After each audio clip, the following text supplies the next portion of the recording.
Let's take a walk through my city, see how we off the hook. We use slangs like what's happening here, man. Ladies and gentlemen, welcome to another episode of Unkut Feelnz. We have an extreme amount of people up in here tonight, guests that are very necessary in the community. So that being said, y'all already know who this man is. He's been blowing up the comment section since our last video. Y'all give it up for Governor Monster. That guy right here.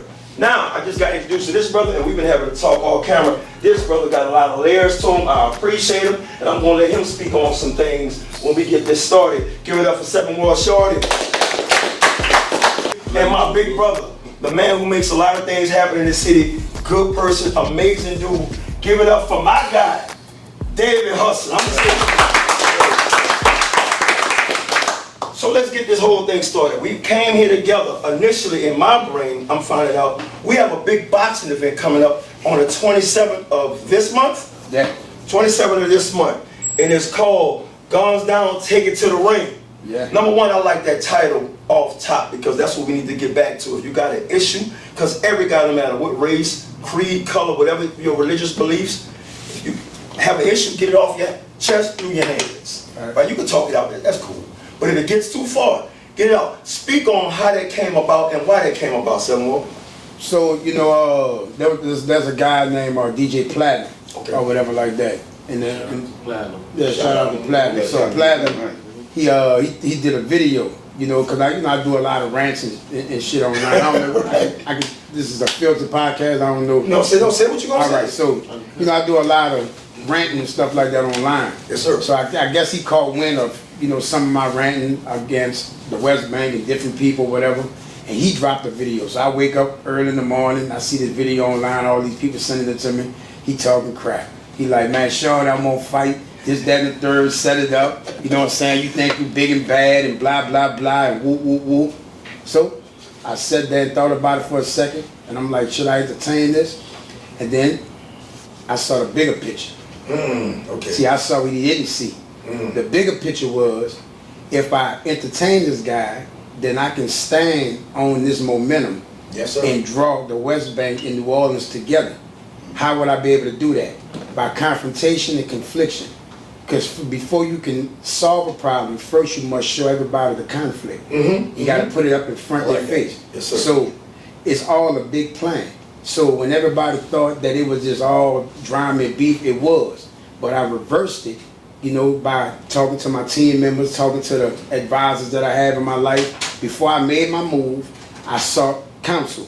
One and a few other people that in my circle. And when I put the information on the table, it was received, and it was more than received. This man right here started making phone calls because it was like, you know, our wheels was running now. We trying to figure out how to make this reality. And that's how it all came about. And we used that one video, and we targeted the information that guy put in there. And from that information, and from my big ass mouth, everybody heard it. And it just, you know, it just started going from there. You heard me? Everybody started talking. Man, that's actually smart and commendable. Now let me ask you a quick question. Guns down, take it to the ring. Will you be fighting? Yeah. Okay, you yeah. fighting. Yeah. Who you gonna be fighting? Well, it was a few dudes I wanted to fight. Listen, Shorty, give everybody. Bro, listen, it was a few dudes I wanted to fight. So if you see like one of the old flyers on my page, say 7 War Shorty versus everybody, because a lot of people just be whooping. See, I'm a penitentiary dude. Okay. So I come out the penitentiary, and I know all the physique and your physical pulchritude and all that. That means nothing. Yes, sir. You know what I'm saying? All that whooping means nothing. See, it's here, it is here. Yes, and sir. I know this because I did 9 years in the camp. Come on. And so what I use that, you know, we play on dudes' intelligence in the camp. So I brought that out here to the streets. You know what I'm saying? Yes, I threw some stuff out there, threw some little 5-1 little bait, said we're gonna bite on it. Yes, sir. Platinum bit, OG Murder bit, a few other people bit, and I wanted to fight them all. You know what I'm saying? So they started dropping all one by one, I guess, because they was finding out different pieces of information about research on it. Yeah. I'm not saying I'm a cold-blooded boxer, you know it, but I ain't no hoe. You know what I'm saying? It's a risk. Yeah, I ain't no hoe. I ain't never been that. I'ma stand on business. I don't care if you're big. You can look like Paul Bunyan. Don't even matter. You gonna have to beat me to a bloody pulp. So I guess when that came to these guys started dropping off, calling this guy, complaining and blah blah blah. He fussing at me about doing certain things, and you know, and it stopped at 12 Walt Dizzy. You know, my arch nemesis in the streets.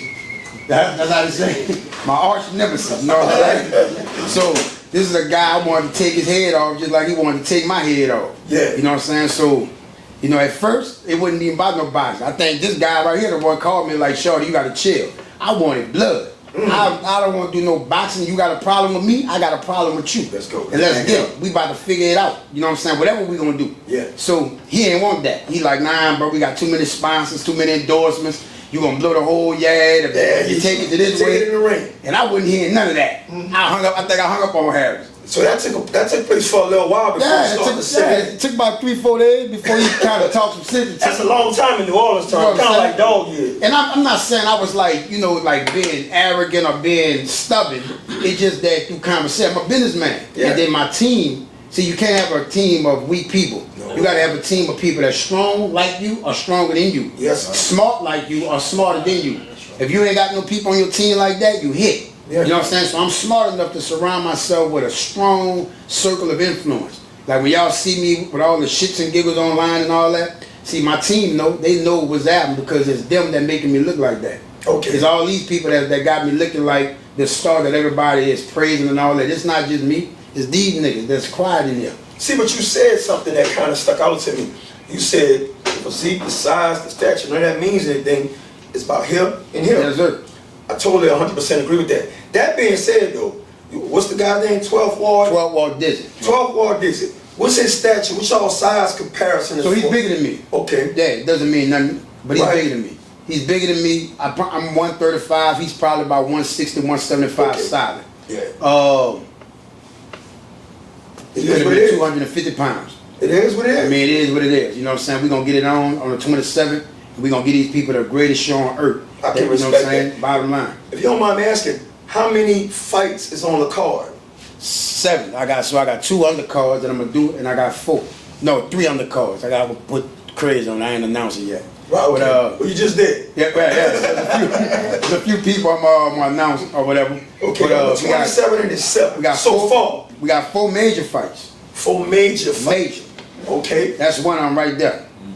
And this is thousands of them. And I have to give credit. When I released the flyer of this brother and P-Time Mo, I think we did what, 65,000 views in like a day, 2 days or something like that. About 2,000 views. 2,000 likes. 3,000 shares. I'm not talking about days. And see, this is easy because these are 2 icons in the Yeah, these are legends. historical Yeah, New Orleans icons, So I'm glad you brought it to that. So we can segue to, I'm being honest, I know Monster familiar with me. I love this dude. I feel like he does in the community. You can tell he's coming from a good place. So me and Monster disagree on some stuff. But we gonna always go back to he's a good brother. Always been. That being said though, in that ring, with you and Mo, now me being a boxing head, you never reveal your game plan. But what advantages do you think you have over Mo? Because what I've seen, Mo's a bigger dude than you. Yeah. And we just talked about size disparity and differences.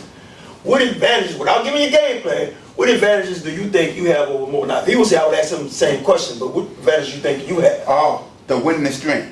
That goes a long way. The winning strength. I can't shit. God truck to keep me right.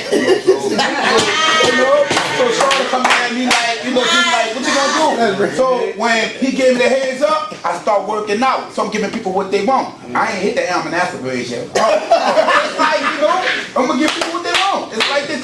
So Shorty, they met up on Canal. I like that. So me and Mo gotta meet up and just how we gonna do it. You know what I'm saying? Facts. But I appreciate everything you're doing, man. You know what I'm saying? Cause these kids wanna see, hey man, I'm sick of I'm tired, I'm sick of the crime, you know what I'm saying? Yeah. I just want to dap it off and want to eat some hot sauce with cheese on French. It's like that. Now, I tell people, it doesn't matter who win or lose or draw. We're going to make a difference in New Orleans. That's it. You know what I mean? You know what I'm saying? Baby Hunt, a lot of people in the city, they clean up. Everybody got our back. Man, the city, you know what?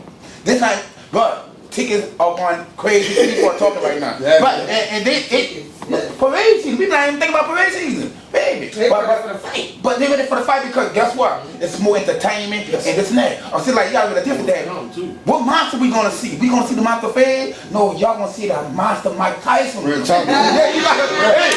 Hey, you gotta. I'm gonna tell you the analysis I made, bro. And this is real talk. I've been living in, and I'm pretty sure everybody in here been living in this city for 20 plus years. Yes, sir. Man, whenever there's ever been a time we've been in this city, we don't know. Like if I ask everybody, like, what's Larry Monroe's show coming up? Excuse me? Larry Monroe's show, what it is coming up? Just Stop right there. Right. When has it ever been a time in this city that and I gotta give credit to what credit is due? When has there ever been a time in this city you don't know what show Larry Monroe has coming up? Huh? You know why? Right. Because this boxing event is so loud. Yes. You have other events, because I have friends and family that got things going on. Right. You don't hear about them right now because everybody is talking about, not just in New Orleans, around the country. They're talking about this boxing event. Yes, sir. Not because they like Shorty, not because they like him. It's a good thing. Right. It makes people feel good. It makes them happy. They're smiling.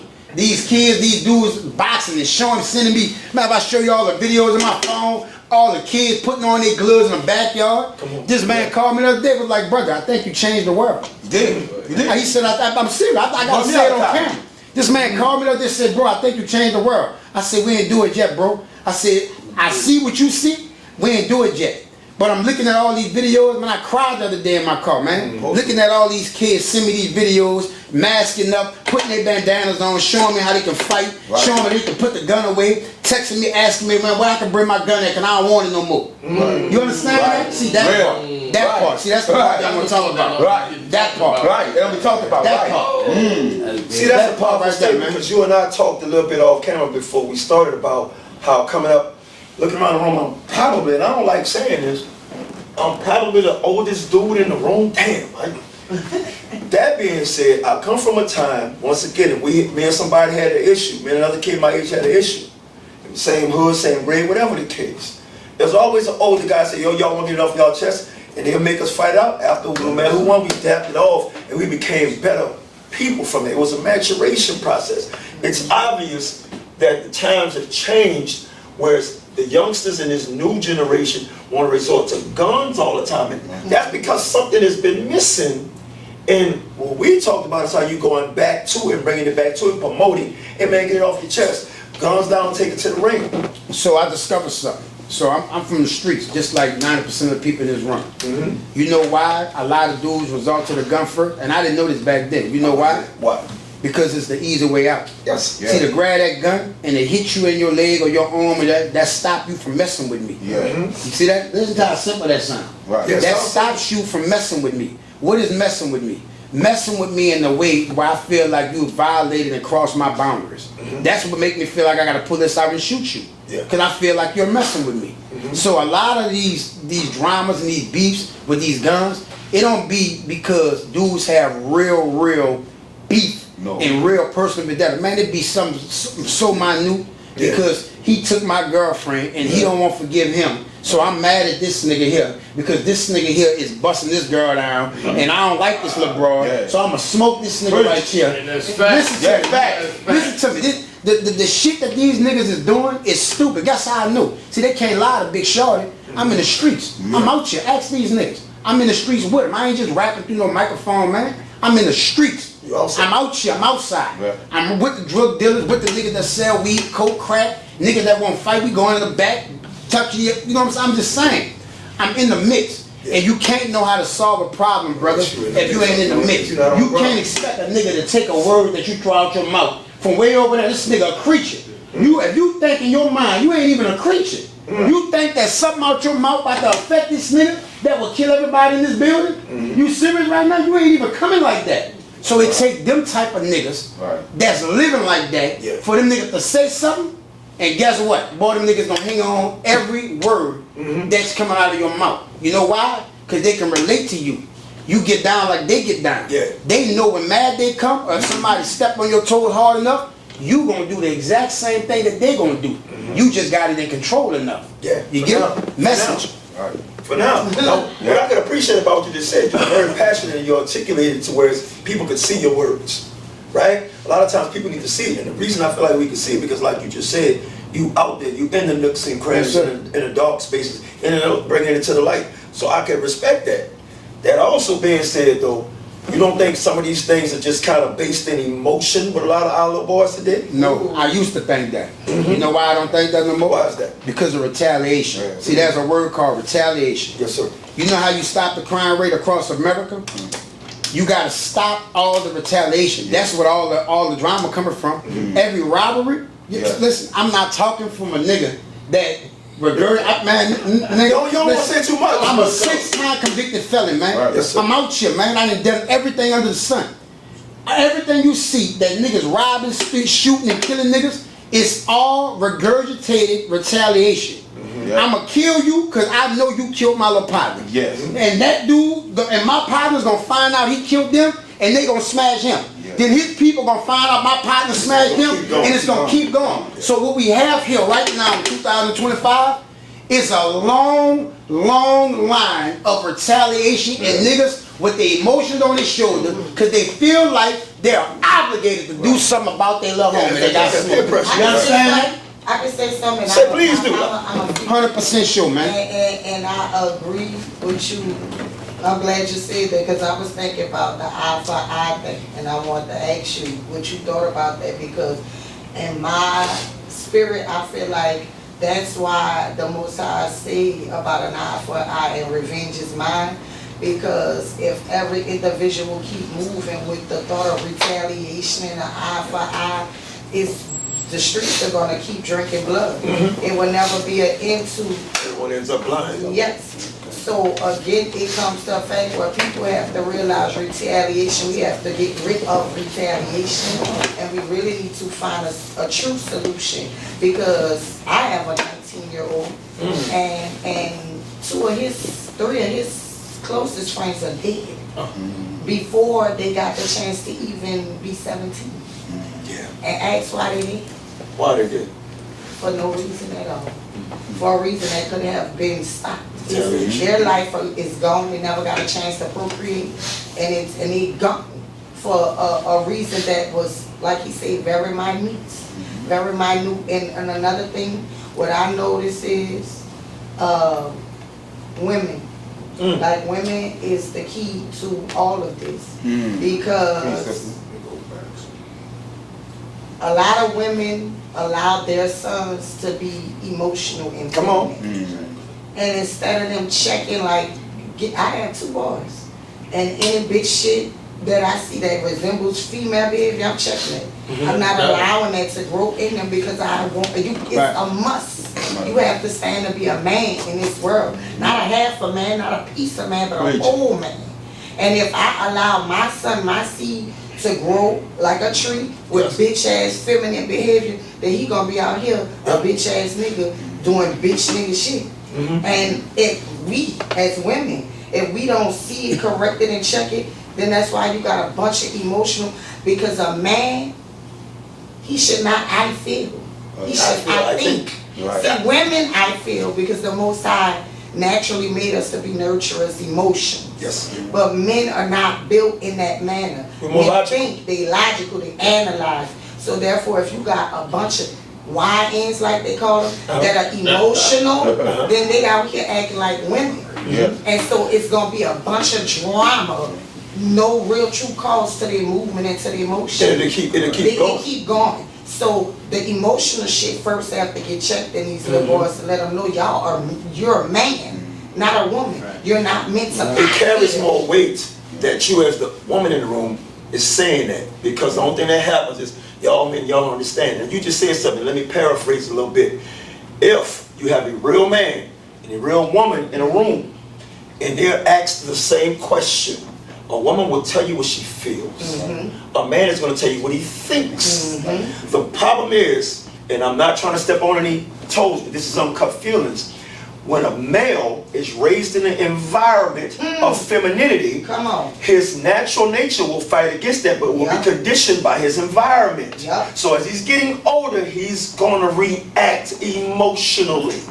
And now the thing is, when a man acts emotional, The issue is a lot of times it ends up in possible death of somebody getting hurt. Yeah, it does. There's no bouncing back from there. Say a woman or female, the traditional, they can argue all day. All day. When a man, we know we're going to handle stuff, we're going to try to handle it more calmly because we know if we say one word too much or too far, we can end up with somebody not So going through. let me share something with you, Luke. So when I was incarcerated for the 9 years that I did, Yes, sir. this is what I saw. You know, because when you're in jail, you're a student. You're going through. So it's not like how people think it's all violence. You know, people getting raped and killed and that. That's a big lie, big misconception. Yes, sir. You know, those people that's up there with those badges, and I hope everybody that's out there listening to this, don't listen to your uncle, your brother, your son, none of these niggas that's leaving the penitentiary with these stupid ass jailhouse stories lying and trying to scare the public. That's called spookism. You heard me? And don't allow people to do you that. Those people that wear those badges and they have those beepers on side there, and for niggas that been in jail up here, y'all know what the beeper is, on side of the red button. And the people pray to God you come up there when they come to work and do any of those things. They're gonna max you out. I don't care where. Like if you in anything called the DOC, so if you're involved in anything illegal, homosexuality in it, that's because you want to indulge in that. Yeah. That's not nothing that goes on frequent. You know, you don't see dudes that's walking through there just jigging dudes up stuff unless you got a satellite camera. Okay. That's different. That's some type of guerrilla shit. Yes, but sir. if you're in the Department of Corrections, listen to that name. The Department Of of Corrections. Corrections. Trying to correct What are they correcting? What are they correcting? This is what I've learned when I went up there. What are they correcting? They're correcting everything about you that's a character defect. The way you talk, yes sir, no sir. Manners. The way you eat your food. The way you wear your clothes. Put your pants on, put your pants up on your waist. Wear a belt. Do your work. Be on time for work. Master the art of timing. These are all the things that they are instilling in you in the Department of Correction while you're doing time. What is doing time? You are a remnant. You are set apart because you committed a criminal act. So they take you from outside of a controlled environment or uncontrolled environment, which is the world, and place you in a controlled environment where they can strip you layer for layer of all those character defects, and you will be broken. If you have a stretch, I don't care if you Iron Chest Charlie. It could be 3 years, 4 years, 5 years. They will figure out a way systematically to reach you and to get you here. Every Superman has his kryptonite. Yes. Everybody has a They butt. will do it. Everybody has a butt. Now that being said, where, I don't want to shift a little bit, where is the event going to be located? Where's the place? So we at 3445 Taladana Street. That's Okay. Motivational Team Athletic Academy. That's King Mac. Okay. King Mac Turner. That's my homie. All right, all right. Now, Monster, who in your corner, bro? Nobody in my corner. See, that's that Clubber Lane. That's that Clubber Lane Rocky 3 Mr. T shit. Right? I train alone. I fight alone. I live alone. When I win, I'm the champ by myself. I'm a champ alone. I can't feel like they about to champ, you know, but it gotta be the eye of the tiger. It is no tomorrow. It is no tomorrow. Yeah, it is no tomorrow. But you know, but I love it, man. Just like Shorty was saying that reaching out to these kids and like she was saying that a lot of these kids I see in the streets, hoodies on. I question them, where you going with the hoodie? Oh man, you had to do that, be on the internet, okay. You know, walking down Paris, coming from the barbershop, okay. Stop at, I said, do have a hoodie on. So where you going there? He didn't know where he was going, but I knew he was up to something. Yes, sir. I said, can I help you? He said, man, yeah, but I'm hungry. So where he was going there? He hesitated. I said, you going up, you going to do something. You probably go around Millpool, somewhere around that way, or around Lobby Leak, probably go pick at somebody's house or something like that. But I said, come with me to the gas station. Called the street. They got 2 gas stations on Paris. So we went to the gas station. So I said, throw that hoodie in the garbage. I'm gonna buy you a $5 t-shirt. So I went to Popeyes. So the manager, I said, man, what's good? He said, John, man, you still don't give me, you still coach the kid? I said, yeah, I need a favor. Give me a 3-piece. Buy some more cold drink. You up? Go for him. You see? I said, yeah, man, you know, okay, I see why you going there. That boy ate a piece of that dress. I'm about to go jack. That's wild. I'm about to go break in the house. He ate 1 piece of that dress. Start telling. Start saying. That breast was the truth. That bread was the truth. But he had other 2 pieces. He kept eating all that bread. I said, what they see different? Man, if they had more like you, man. I said, okay, but they won't see. We tell them they need time and love. And that's what it is. You know, like, you know, coaching starts from the Boys and Girls Club. Okay, play semi-pro. And somebody at semi-pro said, hey man, go coach these kids. So I'm looking at it, I ain't getting a dollar from dollar from Noah, none of the Jude, or the Derek at the Rodney, or the Johnny, the Bobby at the Willie Hall. The list goes on, man. So it's just crazy that because they watch my video, man, right that hot sauce. I said, y'all see this? Right that shit, Coach Monster, you know? Because I thought when you went to the store to give him something, it was going to be a hot sauce. He thought he wasn't going to be a hot sauce. But at the end of the day, when you back in the service and that, you know your ABC, so you got a lot of kids from Ethical, I'm talking about Land 5, so they see me with Coach Monster, so I'm rapping for them, hyping them up. Right. So they don't want to get it, took nothing. So I got this came home, Coach, I'm working at cafe, do more. About 10, about 10, I'm working on the golf truck, so I'm changing life. I'm with my girl, I got a baby, okay? So at the end of the day, they be one time in love. So we taking a test for Lord. I said, you got to take a 3-hour test on the internet, USA football, the clinic, whatever. Have you ever been, child been touched, been molested syndrome, AGA? You know, I'm questioning tests. So I said, okay.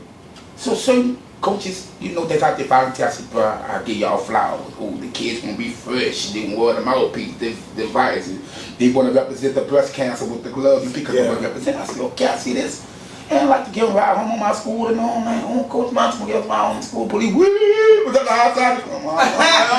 You know, you gotta be yourself. So you gotta change. But it's just the little things. If you catch it one by one, they gonna crack down. But they're hanging packs, so they're not. I see you gotta separate all of them. So, you know, they start separating the 13 and 14-year-olds from Noah. That's when they start tearing up the east. They start going to West like that. They start going way from Lakeview, jumping in Copeland. I'm like, man, what is you doing? Man, say, Coach, my name like that. I said, bro, go put that thing up. Get the second line, man. Go put that thing up, man. We're parade season. I'm on St. Charles. Go put that thing up. You got girls out here, you got babies out here. Yeah. So they respect my mind. Give me $2, Coach Monster. If I had never gave him $2, I'd probably kept that thing on here, man. It's just it ain't the $2 represents so much more. Yeah. It shows you care. So they were like I said in the household going on. My mom all watch you all on the internet dancing and all that. My dad and my mom, they talking to me. Yeah. So when you like, you don't holler at me like them other coaches. You don't talk. No. You better tackle back and make the next play. We gonna develop you. You gonna do push-up. You gonna do sit. I said that. And the coach said, how we gonna get in contact with the parents? I said, how many of y'all got iPhones? All of them raise their hands. That's who you contact the kids. You ain't got to parent, no. The kids gonna say, they look cool in the backyard, you know, go pick up, yeah.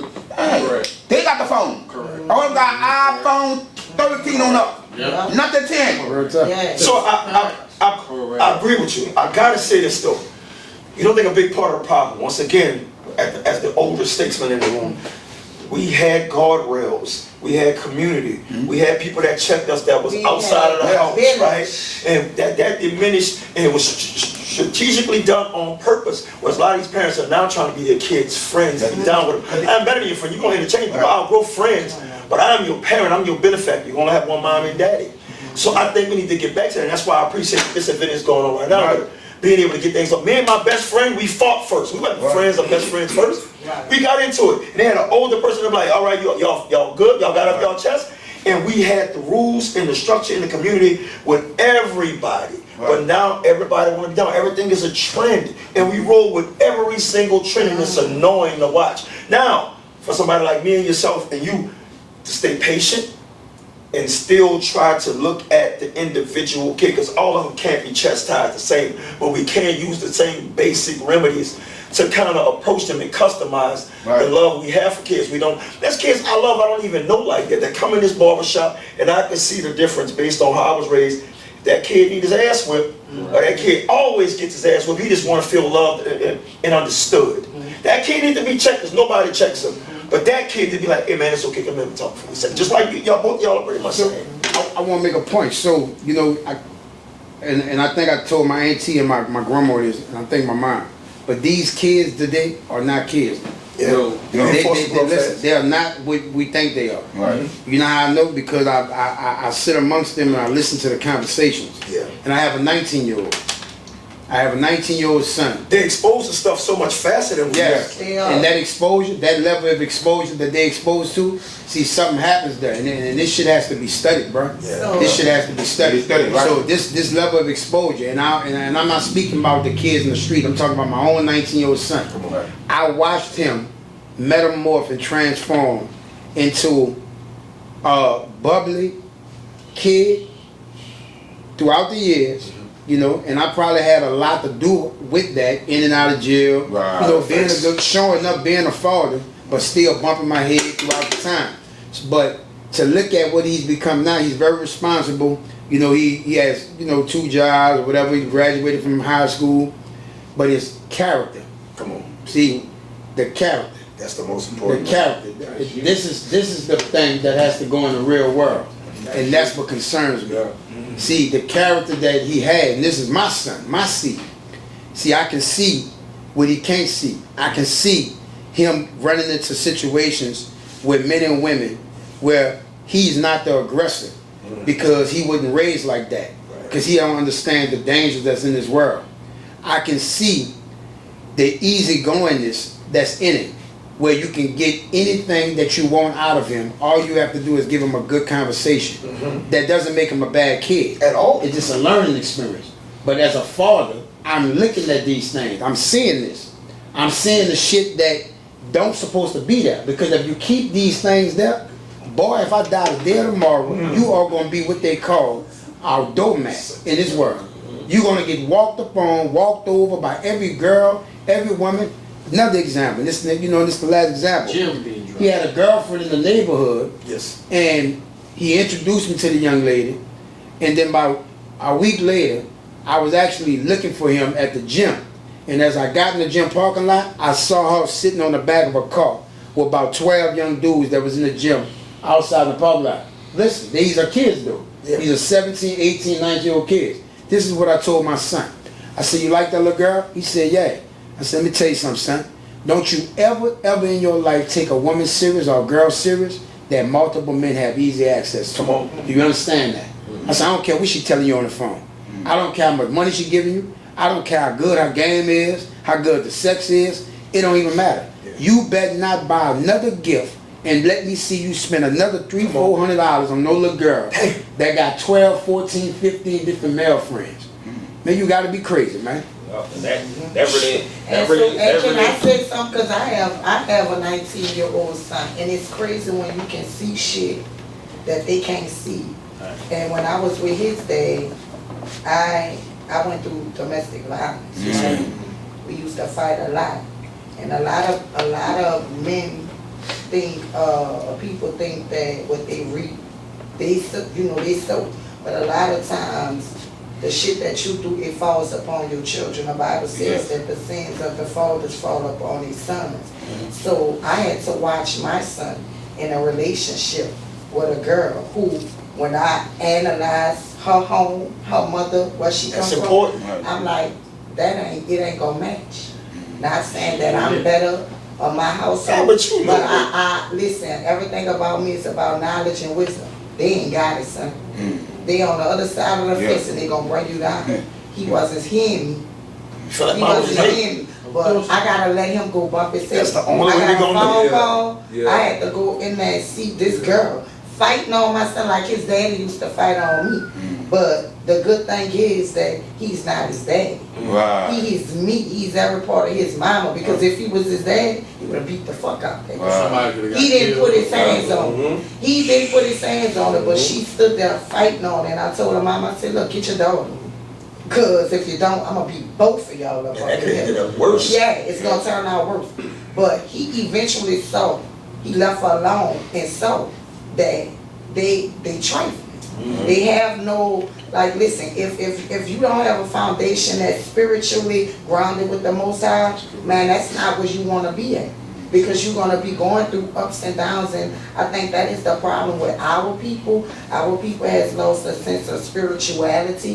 They're not based there. And then we have no more village. Like when I was coming up, boy, it was a village. Look, I can remember the first time I'm cutting school to go by a boy house. They got somebody on the bus who my mama knew. Come on. And I'm hiding. Because I know if these people see me, they call me. Matter of fact, they going to be smacking me up. Because you're supposed to be in school, but that's the village. See, these women are there, or they don't want you to tell their children nothing. And Don't tell my child nothing, but your child won't. You get whipped again When you because get home? your neighbor whipped you. Yeah, the neighbor, then when I walk through the door, I got when your another mama one came waiting on home, me. Now you get whipped again. But we don't have that sense of community. We don't have that sense of village life.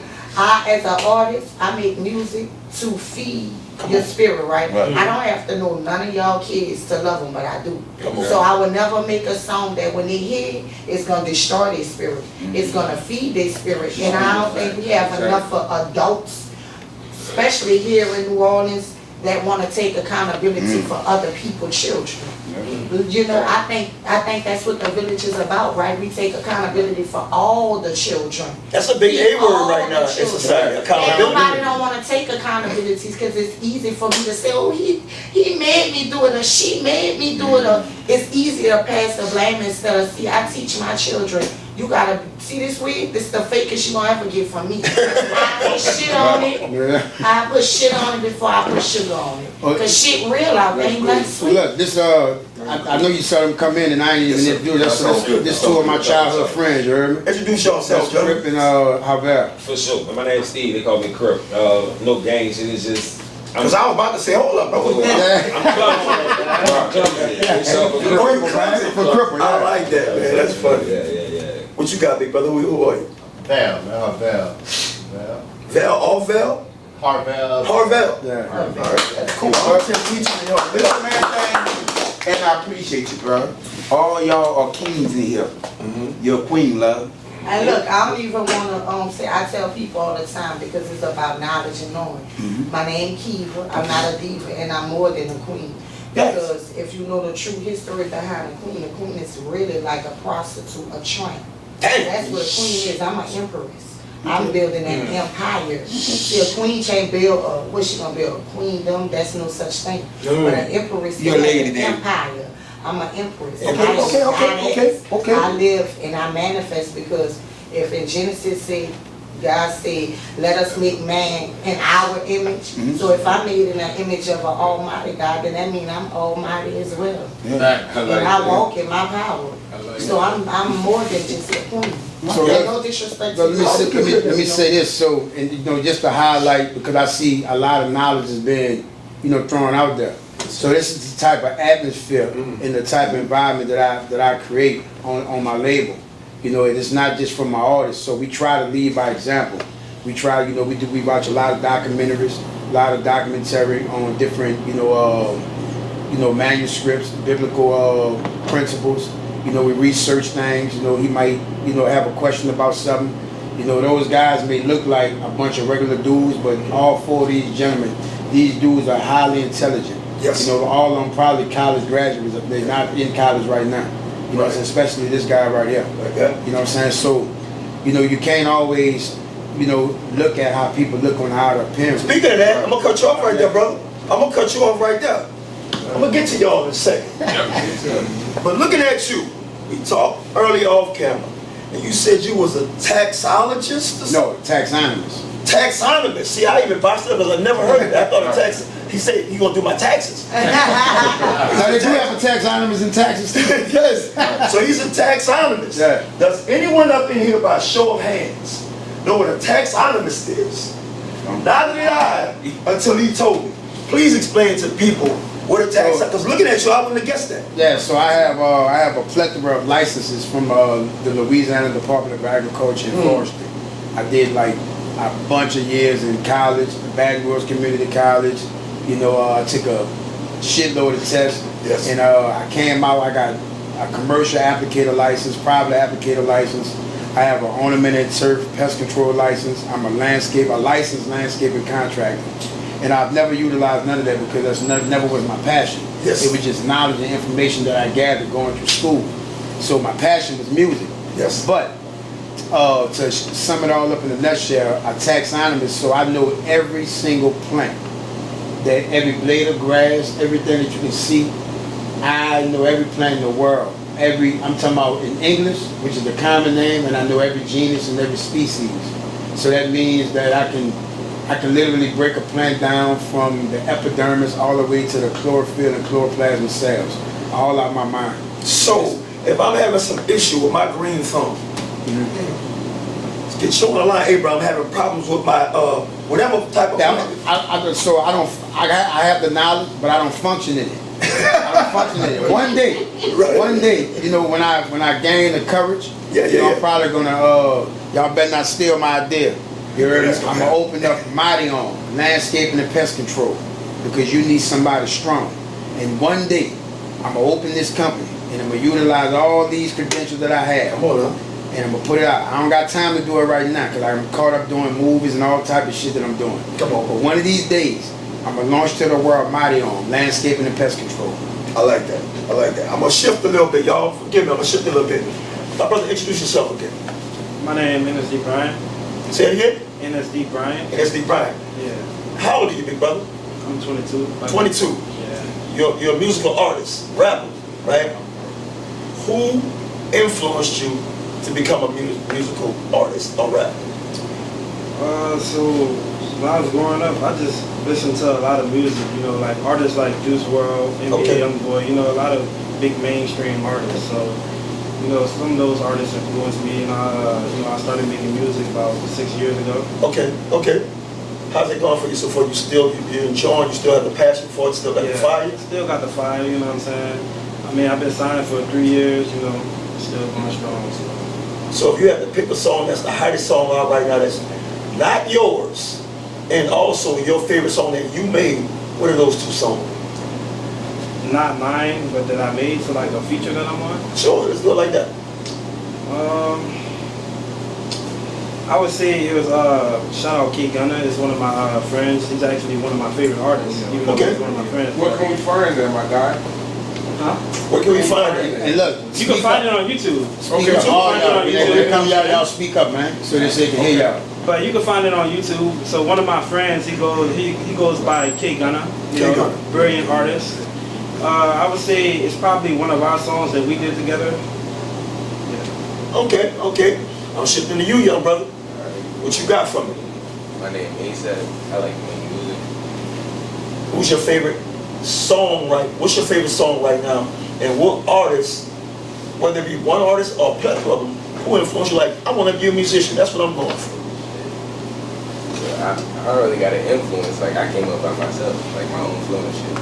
But no type of music like your mama playing, because it could be an R&B guy or gal.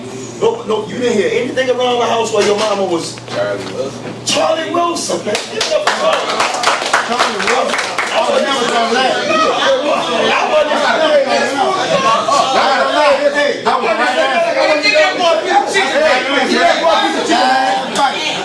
You the only artist that say a name Charlie like that. Wilson? You the only artist to say somebody like that. Because You gonna get Charlie about 1,000 more screens. everything is still environment. Right. So even if you're not paying attention, everybody's life has a soundtrack to it. So the fact that you went to Charlie Wilson first is powerful. And I can appreciate and respect that. My guy who's the coolest guy, I don't care what nobody say, you the coolest guy in the room. Your musical influences. Snoop, Bob Marley, okay? Heavy hitters. I love Bob. You gonna maybe go listen to Bob and Charlie before I leave tonight. My guy, who you got? I was brought up on a little bit of old school rap, so I'm gonna have to go Biggie. Biggie? It's funny you said Biggie old school rap, but I like that. Glad he asked me a question. Real I lyrics. learned a lot from Y'all shocking me because I thought y'all were gonna say some up to date rap. They on one today. They on one. So question to all y'all artists. So the artists they got today that's hot. What type you think they making positive music or you think they making poison music? Yeah, from the young ones. Beyond, Unkut Feelnz. She said what? What you say, engineer? That was tight right there, man. I mean, depending on the genre, like if it's rap, then yeah, it's mainly negative.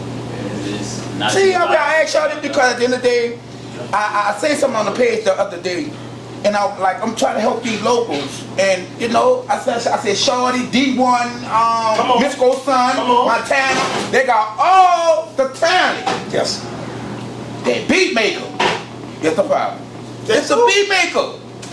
I saw D1 flow. I saw Junior Montana, Misco, Lil Son, Weber, Shorty, everybody do their thing. I like Brittany for president, not T. I like her. Yeah.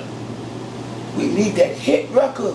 You don't, Marcy, you don't think, You mean a hit record from New Orleans? They need a hit record. Monster, you don't think the fact that they're saying something of substance and got layers to it is why the industry is muting them and only letting them go so far? Because we just said most of some people that's popular are more negative and poisonous music. They get that. But the people who really saying something to uplift our community and make you think. All right, see, you gotta realize that when we started moving Biggie, when Biggie was rapping, Puffy told him, you doing all that rapping, you gotta make some soul music. Rock say, okay, I can do all the cutthroat. Dear Mama woke the world up. Me Against the World woke the world up. It's the message what we had behind him, Dr. Dre. Hold on, K-Buck. Listen, let me put this on the floor. And this, you know, y'all know I've been doing this shit 26 years. Yeah, so listen to me. There are doors. Yes. There are doors. Yes. D-O-O-R-S. You heard me? Do you know how many? I'm glad you spell that right. Yeah. That's everything else. Doors. Oh, like, man, what Listen, there are doors, man. Yes. And these doors are real. The reason why a lot of people don't see these doors, because you hadn't climbed up the ladder far enough yet where they see value in you. Listen, I've been in a lot of rooms. I've been in a lot of the, some of the rooms I've been there with David. Come on. He's sitting right there. So you know I ain't lying. You heard me? So we've been around the block. We've heard things. Right. And listen, there are doors. Yes. And there are situations that you can put yourself in with certain people where you're going to get the stuff that you're trying to get. Move it, clothes, line, do all that stuff. But then there are repercussions that come with that. Listen, let me tell you what turned me off. What turned me off was, so I got 15 gospel albums out. 15, okay. Before I was a secular artist, I was a gospel rapper from 1999 all the way to 2006. Come on. Within that time frame, I dropped 15 gospel albums with a label out of Chicago called Forever Records Foundation Ministries LLC.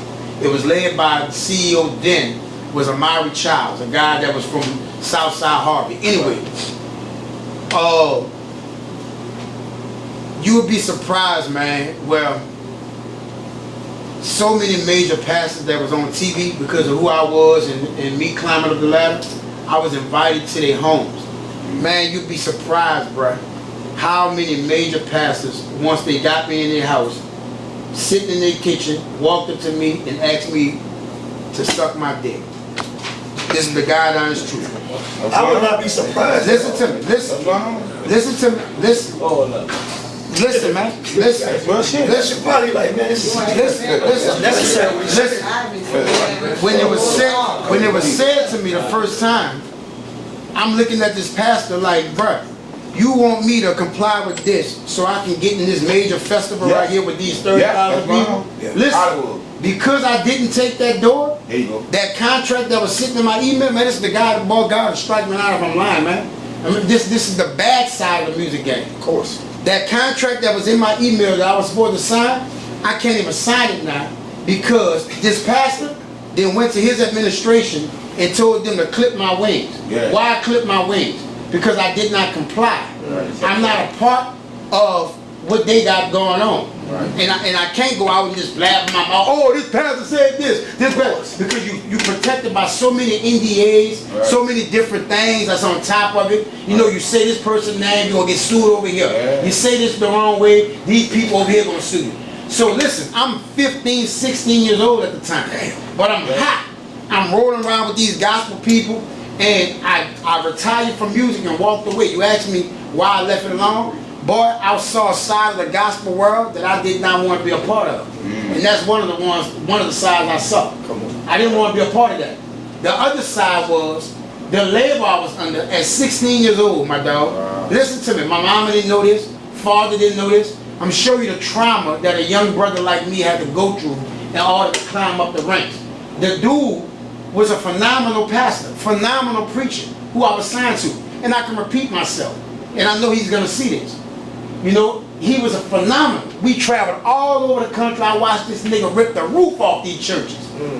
But when we get to the studio and we sit down and all the people in the studio recording, and before we do Bible study, we watch him beat his wife to a bloody pulp in the middle of the floor, blood everywhere, picking up chairs, busting her head open, going to get hammers, cracking in her head, stabbing her up. If I say something or look the wrong way, I'm 15, he kicked me in my face. Listen. For my whole entire young kid life, I witnessed all this shit. So watch this here. I got that going on with these bishops and pastors thinking I'm some type of boxing boy, so they trying to come at me in many different ways. That's not happening because I was raised right. My mama raised a soldier. My daddy raised a soldier. And I'm smart. I know how to use tactical diplomacy. Then I got these niggas over here that's on my label. All of them on drugs. All of them beating on their wives. This nigga here, the leader of my group, beating on his wife, beating her till we gotta go sell tickets. Her face out here in Walmart, teeth missing over here. But we go to the church and we gotta go preach to these thousands of people at this convention the very next day. Do you see the trauma and the torment, nigga? Listen, so growing up like that for a nigga like me, say, bro, listen. Boy, can't none of these niggas down here tell me nothing about the music business. I've been in this shit my whole life, man. My mama would tell you this. I seen it all, nigga. I seen it all. What he talking about, man, there are doors. You want to blow up? You want, man, nigga, they got certain numbers. I might got a few of them in my phone. They got certain people you can call. One call, nigga, like Jam, like the nigga Mark Ball, and they'll change your life forever. But you shut up. Forever. Yeah, because And it's not always no sexual shit. Right. There are levels to this shit, bro. It'd be a levels to sellout. this shit. Right. Make the music. And you know what you're selling Show out? the community. Listen to what I'm telling you. All you young niggas, listen to me, man. Cause y'all ain't gonna always have me here, nigga. Right. Y'all not gonna always have me here to give you the game and to be in the studios with y'all. Listen, what they trying to get from a nigga, they trying to put your soul in the jar. Yeah. Stop thinking about your physical soul. Right. No, it's your motherfucking you, your brain, everything about you. You know why? A lot of them niggas, like you saw Meek Mill bunny hopping on the thing. Nigga, you worth $80 million. You think a nigga can make me bunny hop, nigga? Playing basketball? And I'm worth $80 million? I don't give a fuck who you is. You know why he did that? Because the man that told him to do it got his soul in the jar. He got something on him that he don't want to get to the world. And if he get that to the world, it'll slow down his progression. You understand what I'm telling you, bro? Well, I know a lot of celebrities. I can call either one of my celebrity friends right here, put this phone on the floor. From Big Freedom on down to motherfucking Rick Ross. They'll tell you what Shorty saying out his mouth right now to y'all, it's facts, man. It's facts. Facts. Real talk, man. I was in the game. I've been in the game like this. Been in the game too long, man. When Bounce first started, when the Trigger Man came out in '86, you know, this what happened there with the music, with Waters, like a lot of people like the Gregory D, the T.T. Tucker, the Jimmy. You know why a lot of our people take New Orleans culture? Because they ain't had a face to match their case. Of course. I can go do Kilo song right now. Who they call the police? I have a face. Correct. You know? You don't have a face right. See, they know it's a song, but that's where they get everybody. How people know certain things? Oh, Shorty about to get into it. Oh, Uncut, they see him? Because he got a face. Right. David out there in the streets, fakes. Michael Jackson, fakes. James Brown, fakes. You see what they want? I'm going to put you up there. If they go back to, like you said, the radio 293, show all of them.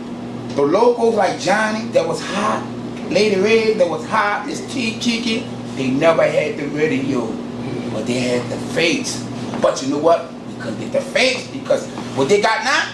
Oh no, I want them like country now. They made a face on Decatur, breakdance, coming out still.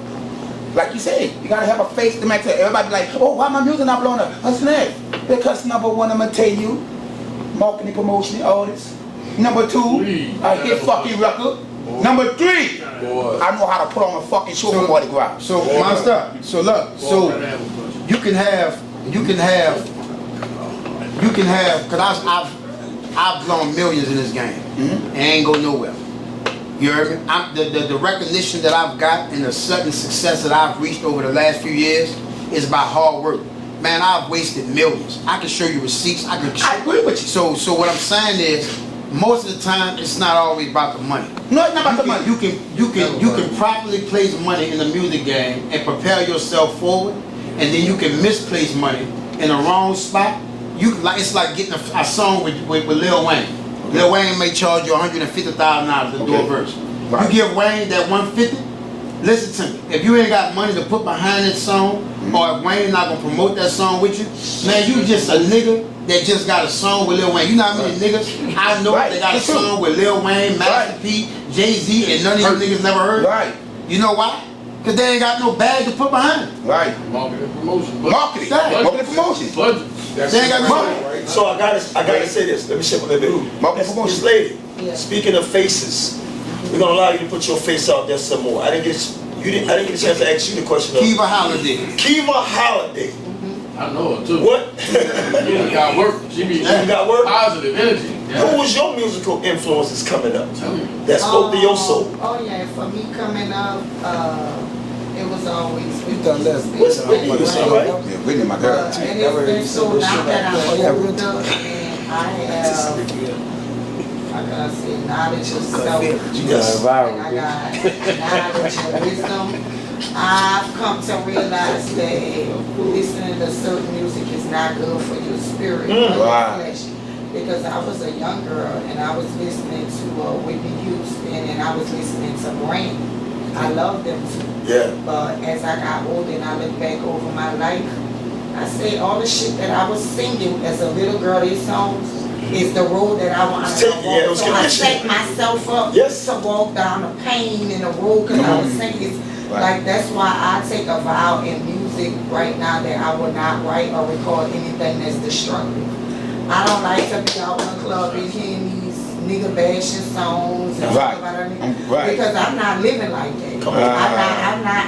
I'm not living in that era of oh my nigga did me wrong, you know, bitch. I'm putting out manifestations of a real man. And you know what I'm saying? Yes. So because it's like when you sing it, it's like a mantra. It's energy in which you're calling upon yourself. It's power in words. It's power in the in universe. words. It's power in music. It's power in the energy and the frequency surrounded by it. So I came to realize me listening to this Whitney Houston and Miss Brandy, my life was set up. I went through the same things that these women went through in life because I sung that energy around my life. So for me, I don't even listen. Like if I am in a car or something, I'm not listening to none of that low frequency shit. Like again, like I say again with New Orleans music, and I don't it's uncut, so I'm uncut.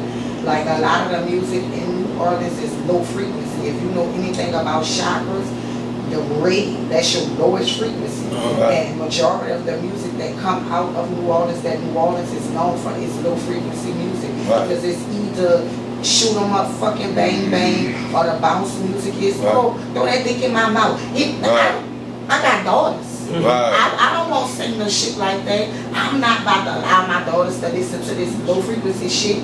But everybody in New Orleans they good with it. So you telling me the 4-year-old going shit their ass to what dick in my mouth and it's not. you know that's gonna be stuck in my head the rest of the night. But it's a true fact. It's a true fact. When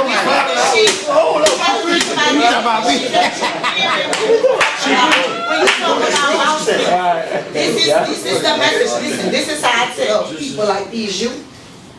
Write the fucking lyrics down, stand up in front of the class and read that shit out loud and tell me how much sense do it. Ooh, they ain't gonna do that. Because it don't make no fucking sense. Half of those lyrics, roll that shit up and throw it in the trash. Because it's not feeding the spirit. Now watch It's this. destroying the spirit. I gotta say this though. I 100% agree with that because there's been times I can't speak for anybody else, but I'm gonna say I'm guilty of this. There's times I'm listening to Lenny Williams. I'm like, this song is so cold. I want to go through this because this is a cold song. Not thinking about what I'm saying. So now I'm finding myself outside somebody's door, waiting up like a stalker, watching the TV. The television went on because I wanted to live stupid ass. Lenny was a stalker. Thank you. But he made it sound good. Lionel Richie was a pervert. And hello, but he made it sound good. So some of us know how to pour syrup on shit and tell you it's pancakes. Thank you. But that's not for me. And I can't do that. I can't do that as a artist. You know what song? I think that Ruin, I think was probably this one of the greatest songs in history. Yes, sir. But I think it's the worst song to ever be revealed to the world because it destroyed a generation. Guess what song that is? I'm curious now. Give me some hair on, baby. That hair on got me crazy. I see you jumping to it. Listen, I was a part of it. we used to sing that song left and right, nigga, like I ain't going west, nigga. You heard me? When you look at, you think I want my kids singing that right now? Yeah. Guess what? Shout Shout out to Partners in Crime. Look at this. Shout out to what? I'm just over here, but that's real what you say. They rapped it, but they never did it. Yeah, How many people listen to them it? dudes would never perform that song because of the type of guys that they are. They are today. Yeah, they're not trying to project into the community. Yes, they've grown. But back then, this is one of the songs we glorified. Come on, listen to that, man. was dancing to it. Give me some heroin, baby. That heroin got me crazy. Yeah, that's crazy. Yeah, but it's in 2022 review to violent purpose. Y'all want to use heroin? Y'all want to use heroin? That's what that song was encouraging. But that's what was hot in that era. That was hot in that era. You know, the drugs came in that area. The crack came in the 80s, the heroin, all that came in the 90s. So you got to realize it. If we put this out, it's a program. It's like, it's systematic. yeah, it's systematic. It's It's intentional. because let me tell you, even before the songs, I'm gonna tell you, We good on the time? my mother died from a heroin addiction. You understand? You wanna That break? was all systematic. Heroin I wanna take a smoke break It's and not made here. No time out. So it's Yeah, I want to take a smoke break. Please. No. So what we got to do is we about to go to a quick commercial break. Shout out to our sponsors. It's an awkward silence for a reason. We need some sponsors. That being said, I'll be with that. I'll take that. that being said, we're gonna take a quick break, and we'll be back with Unkut Feelnz with our wonderful, intuitive, insightful guests. Give it up. Great host, man. And I appreciate it. I'm taking no. Listen, I do this, bro. I'm an interviewer. You a great interviewer, man. Yeah, and You are a great interviewer, bro.